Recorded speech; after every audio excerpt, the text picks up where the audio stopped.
Hi guys, welcome back. Today I am going to show you how to make simple and easy gulab jamun at home. If you are making this for the gulab jamun cake, you would need to take double of the ingredients shown in this recipe.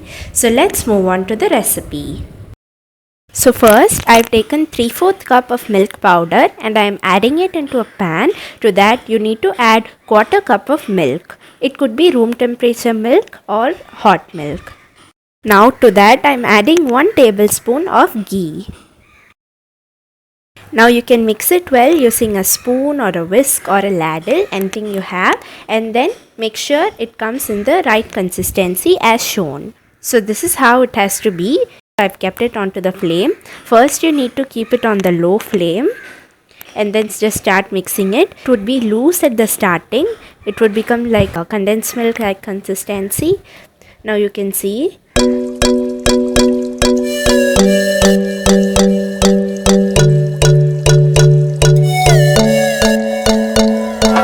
After some time you will notice that it has started becoming thick. Now continuously keep stirring it, otherwise there are chances that the mixture will get stuck to the bottom of the pan.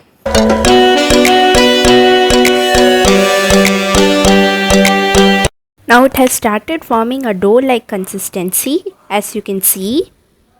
It would be a bit sticky but no problem, that is how it has to be. When it cools down it will be correct. All this while the flame should be on the low flame only. Now you can keep this onto another plate. Then you can keep it to cool. Now I have taken a plate and I have greased it using oil. You can also grease it using ghee. And then I am taking some maida, that is all-purpose flour. That I am taking 1.5 tablespoon.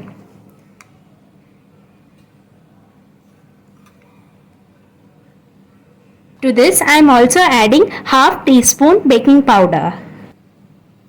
Now using a spoon you can mix this well so that the maida and the baking powder gets combined well. Now I have taken the mixture which we have prepared earlier and I am adding it into this bowl. The temperature of this mixture is just lukewarm. You can touch it with your hands but it still has a little bit of heat in it. Now you can just knead this.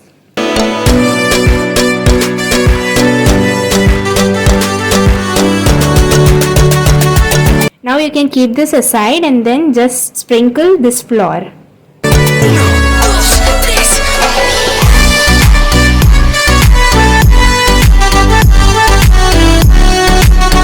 Now you can mix this well so that all the flour gets combined to this mixture.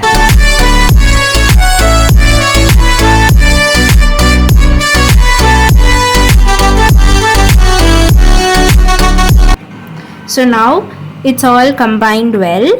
It's still soft. You should be able to mold it into balls. Now you can separate this into small rounds for the gulab jamun. This size is fine.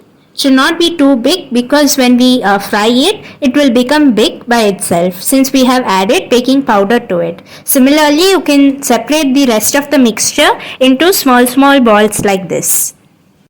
You can roll it and make sure there are no cracks in it. So there are no cracks, this is perfect. Similarly, you can make the other balls.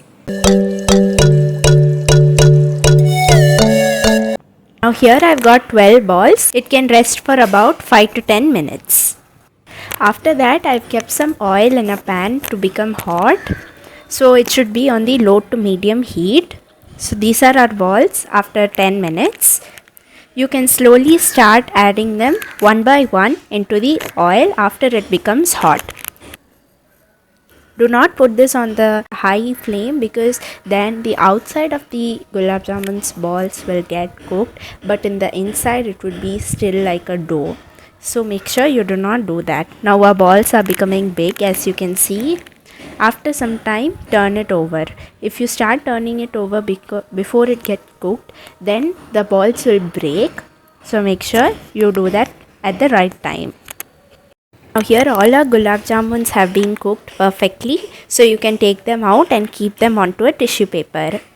Next, let's prepare the sugar syrup for soaking the gulab jamuns. For that, I've taken 1.5 cup of sugar and I'm adding 1 cup of water into it. Then you can keep it on the flame and then keep it at the low flame and then just start boiling it. All the sugar should get dissolved well. It doesn't need to become the one string consistency. You can turn the flame off before that. I have also added 2 cardamoms into this for the special flavor. After the sugar syrup becomes ready, you can add in the gulab jamuns, and I have not turned off the flame now.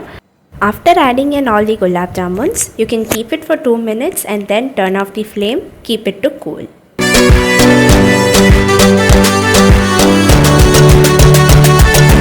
So here are our gulab jamuns. Now you can keep this to soak overnight or for a day.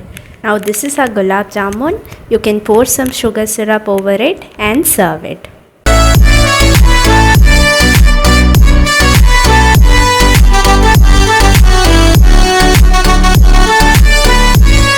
So let's taste it.